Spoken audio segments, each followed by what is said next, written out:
Mom, we don't have to eat. We already ate. I give you dinner by myself. But we ate McDonald's.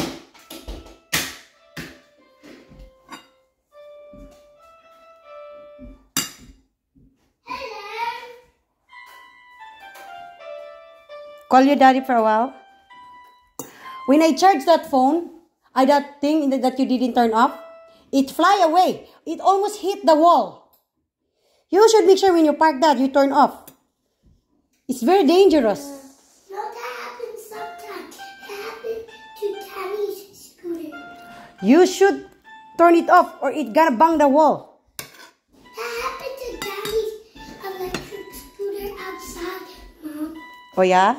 Yeah, that always happens. It is? Yeah. Tinawagan mo na ba si Uncle? Ano sabi? Nag-usap namin. Ano sabi?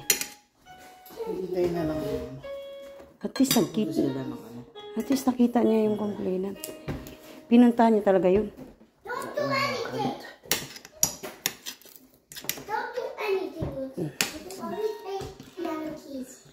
Just don't listen.